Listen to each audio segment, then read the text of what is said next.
Good evening, everyone. My name is Dr. Bhanu Mishra. I am an associate consultant in the Department of Nephrology, BLK Max Hospital, Delhi. आज हम यहाँ पे discuss करेंगे एक बहुत ही important topic जो कि है pedal oedema and CKD causes and it's management. तो सबसे पहले आगे बढ़ने से पहले मैं अपने दर्शकों को ये बताना चाहूँगा कि हम दो टॉपिक जिसे डिस्कस कर रहे हैं, एक पीडल इडीमा और सीकेडी, वो होते क्या हैं। सो पीडल इडीमा की बात शुरू करें तो ये दो प्रकार का होता है, जिसे हमारी टेक्निकल भाषा में पिटिंग एंड नॉन पिटिंग कहते हैं। सीकेडी से रिलेटेड पीडल इडीमा को हम पिटिंग इडीमा कहते हैं, उसके बारे में हम आगे डिस्कस करेंगे। पिटिंग इडीमा जो आप अपने पैरों में, यदि आपने देखा हो कई बार शाम के समय चलते वक्त, रात में आप देखते हैं पैरों में सूजन आ जाती है, काफ़ी देर खड़े होने के बाद, लंबे सफ़र के बाद पैरों में आप सूजन महसूस करते हैं। वो सूजन जो आती है, जिसे हम यदि अपने अंगूठे से 2-3 से 4 सेकंड दबा के रखें और वहाँ पे एक छोटा सा गड्ढा बन जाता है या दबाव, आपको वहाँ पे डिप्रेशन दिखता है, उसे हम पिटिंग इडीमा कहते हैं। ये सीकेडी में एक बहुत ही कॉमन लक्षण होता है। लेकिन सीकेडी का एक और इम्पॉर्टेंट पीडल इडीमा का आपको लक्षण समझना है कि ये जो सूजन होगी ये दोनों पैरों में होगी, किसी एक पैर में ये नहीं होती। यदि किसी एक पैर में है तो इसके कई और कारणों में से एक हो सकते हैं। दूसरा, पीडल इडीमा का आपको एक बात और समझनी है कि ये कई स्टेजेस में हो सकता है, जिसे हम माइल्ड, मॉडरेट एंड सीवियर कहते हैं। माइल्ड सिचुएशन में ये आपके पैर के एंकल के जॉइंट के पास आपको महसूस होगा। जैसे जैसे ये प्रोग्रेस होता है उसी तरह से ये एंकल आपके पैर की उंगलियों के पास, और धीरे धीरे ये आपके शिन से ऊपर होता हुआ इवन हमारे सीवियर केसेस में हम इसे जांग या इवन लोअर एब्डोमेन तक देखते हैं। तो ये हमारे बात हुई पीडल इडीमा की। इसका जो मेन कारण होता है वो होता है आपकी बॉडी में पानी का रुकाव होना।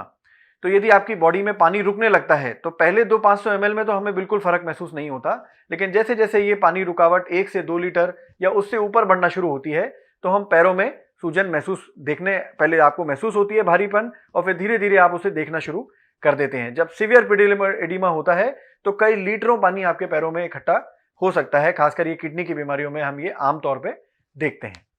दूसरा हमारा जो टर्मिनोलॉजी जो हमने यूज करी वो है सीकेडी। ये एक बहुत ही कॉमन बीमारी हो गई है आज की डेट में, और इसका फुल फॉर्म होता है क्रॉनिक किडनी डिसीज, जो आमतौर पे बाय डेफिनेशन यदि हम बात करें तो किडनी की बीमारी वो जो स्ट्रक्चर या फंक्शन की हो और 3 महीने से ज्यादा आपकी बॉडी में रह गई हो, उसे हम क्रॉनिक किडनी डिसीज कहते हैं। क्रॉनिक किडनी डिसीज बहुत आसान तरीके से पहचानी जा सकती है। उसके लिए एक ब्लड का टेस्ट हमने करना होता है, जिसे हम क्रिएटिनिन कहते हैं, और उसके क्रिएटिनिन और आपके वजन और आपकी रेस के बेस्ड एक इक्वेशन डेवलप की गई है वैज्ञानिकों द्वारा। उसे फॉर्मूला में रख के हम आपका GFR कैलकुलेट करते हैं, जिसे हम ग्लोमेरुलर फिल्ट्रेशन रेट कहते हैं, और based on that particular value आपका स्टेज ऑफ सीकेडी डिसाइड होता है। तो CKD right from stage 1 to stage 5 तक होता है, जिसमें स्टेज 5 पे सबसे लास्ट स्टेज है। इसके बाद हमें डायलिसिस या रीनल रिप्लेसमेंट थेरेपी के तहत ट्रांसप्लांट की ओर जाना पड़ता है। तो यदि पीडल इडीमा के कॉजेस की यदि अब हम बात करना शुरू करें तो किडनी डिसीज एक बहुत उसका कॉमन कारण होता है। इसके अलावा हार्ट की कमजोरी, लिवर की कमजोरी, शरीर में बहुत ज्यादा प्रोटीन की मात्रा कम होना, ये कुछ कारणों में से एक होता है जो हमारे पीडल इडीमा के होते हैं। दूसरा, इसमें सिम्टम्स आपकी जरूरी हैं। तो किस ऑर्गन से पीडल इडीमा आपको हो रहा है वो देखना बहुत जरूरी है। तो यदि हमारे किडनी के तहत पीडल इडीमा आपको होता है तो आप इसमें pedal oedema periorbital puffiness, यानी कि आंखों के अराउंड की सूजन, जो आप सुबह उठ के महसूस करते हैं कि आपकी आंखों पे, पलकों पे सूजन आ जाती है, उसे हम किडनी रिलेटेड पीडल इडीमा के साथ देखते हैं, पेरी ऑर्बिटल पफिनेस को। तो यदि वो सूजन है तो वो आपको सुबह सुबह दिखेगी, और जो शाम की तरफ पैरों में काफी बढ़ जाएगी, लेकिन हो सकता है चेहरे की उतर जाए या मेंटेन करे। दैट डिपेंड्स ऑन द कि कितना आपका वॉल्यूम इकट्ठा हो गया है। जो हमारे हार्ट रिलेटेड पीडल इडीमा होता है, जिसमें माइनर हार्ट प्रॉब्लम्स या जो कमजोर हार्ट की वजह से पीडल इडीमा आता है, वो आमतौर पे शाम की तरफ आपको देखने मिलेगा। काफी दिन भर की भागदौड़ के बाद, चलने के बाद आप महसूस कर देखेंगे कि पैरों में आपकी सूजन है। इसी तरह से लिवर का भी सूजन आपको शाम की तरफ देखने मिल सकती है अर्ली केसेस में। और इन तीनों बीमारियों में जब सीवियर केस हो जाता है तो ये सूजन फुल 24 आवर्स आपके समय आपको दिखेगी। तो ये इसके कुछ लक्षण होते हैं। दूसरा जो इसके लक्षण होते हैं, उसमें पैरों में भारीपन आपको महसूस होता है, पैरों में नमनेस महसूस होती है। कई बार पैर बहुत इतने सूज जाते हैं तो स्किन बिल्कुल पतली हो जाती है, उनके ऊपर छोटे छोटे पानी से बने हुए ब्लेब्स बन जाते हैं, स्किन फटने होती है, उसमें कई बार इन्फेक्शन होता है तो ये लाल भी हो जाता है, जिसे हम सेलुलाइटिस कहते हैं। तो ये पीडल इडीमा के कुछ लक्षण होते हैं। अब बात करते हैं जो कि बहुत इंपॉर्टेंट है ट्रीटमेंट के ऊपर। तो ट्रीटमेंट में हमें इसे 3 भागों में डिवाइड करना बहुत जरूरी है। सबसे पहले कि आप डाइटरी मैनेजमेंट में क्या कर सकते हैं, आप दूसरा एक्सरसाइज या अपनी फिजिकल एक्टिविटी में क्या कर सकते हैं, और ट्रीटमेंट में आप दवाइयों के थ्रू क्या कर सकते हैं। सबसे इंपॉर्टेंट हम बात करेंगे आपकी डाइटरी चेंजेस की। उसमें सबसे पहला जो शब्द आएगा वो होता है सॉल्ट रिस्ट्रिक्शन का। तो सॉल्ट तीनों तरह के पीडल एडिमा में बहुत कारगर होता है। हम किडनी के ऊपर यदि बात करें तो दिन भर में हमें करीब 5 ग्राम से कम आम नमक को यूज करना चाहिए। किडनी डिसीज के मरीजों में एक बात यहाँ पे मैं जरूर जोड़ना चाहूंगा, हम ये देखते हैं आमतौर पे कि लोगों को ये होता है कि हम सेंधा नमक, काला नमक या रॉक सॉल्ट, हिमालयन सॉल्ट, इस तरह के स्पेशल सॉल्ट्स खाएं जिनसे जो प्रचलित होते हैं कि ये बॉडी के लिए अच्छे होते हैं। ये बात बिल्कुल सही है क्योंकि इनमें पोटेशियम ज्यादा होते हैं और ज्यादा होता है, और ये आम आदमी के लिए जिनको कोई किसी तरह की बीमारी से ग्रसित नहीं है उनके लिए बहुत अच्छा है, या माइनर ब्लड प्रेशर के पेशेंट्स के लिए अच्छा है। लेकिन जब हमारी किडनी की डिसीज साथ में आ जाती है तो इसमें पोटेशियम रिटेंशन की प्रॉपर्टी होती है, पोटेशियम राइज होने की प्रॉपर्टी बहुत हम देखते हैं, टेंडेंसी देखते हैं। तो ऐसे पेशेंट में इस सेंधा नमक, काला नमक या हिमालयन नमक एक तरह का पॉइजन के जैसा काम कर सकता है क्योंकि इनमें पोटेशियम ज्यादा होता है। तो ये एक प्रैक्टिकल पॉइंट है जो मैं आपको बताना चाहता हूं, ये इसका हमें थोड़ा सा ध्यान रखना चाहिए। जूसेस, फ्रूट्स आमतौर पे सबसे सेफ माने जाते हैं, लेकिन किडनी के मरीजों में 2 चीजें जिसे हमें मेनली रेस्ट्रिक्ट करना पड़ता है वो है नमक और पानी। और हर तरह के फ्रूट में यदि आप देखें तो काफी हद तक पोटेशियम की मात्रा ज्यादा होती है, और वो सारे जूसी फ्रूट्स होते हैं तो उनमें पानी की मात्रा भी ज्यादा होती है। तो यदि आपको आपके केस में आपकी स्टेज ऑफ सीकेडी को देखकर यदि डॉक्टर ने सीवियर फ्लूइड एंड वाटर का रिस्ट्रिक्शन किया है, सीवियर पोटेशियम का रिस्ट्रिक्शन किया है, तो कई बार एक्स्ट्रा फ्रूट्स, स्पेशली नारियल पानी, जूसेस, ये आपको एक्स्ट्रा पोटेशियम और पानी आपको डाइट में बढ़ जाएगा, जिससे आपको ज्यादा प्रॉब्लम फेस करनी पड़ेगी। तो इन सब चीजों का हमने पहले रेस्ट्रिक्शन करना चाहिए। दूसरे नंबर पे बात करते हैं हम डाइट में कि आप किस तरह की वेजिटेबल्स और बाकी चीजें खा सकते हैं।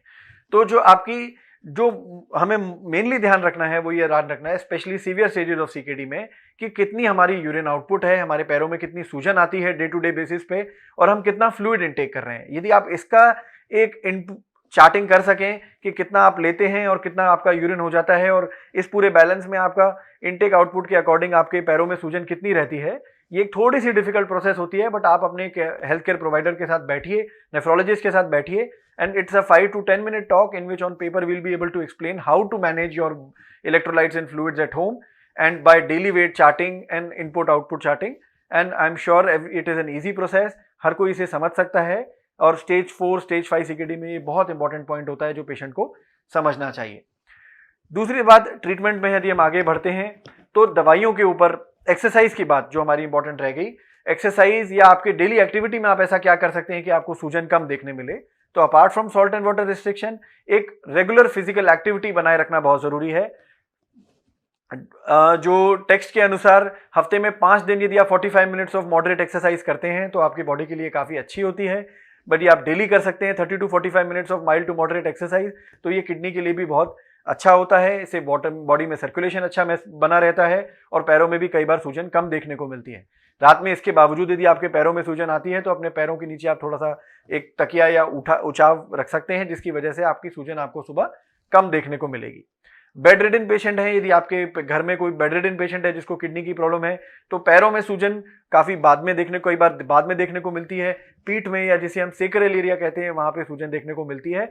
तो वो भी हमें पेशेंट को करवट लेके टर्न करा के देखना चाहिए कि वहां पे कहीं सूजन ज्यादा तो नहीं है। सिर्फ पैर की सूजन या चेहरे की सूजन से हमें बेटर आइडिया नहीं लगता।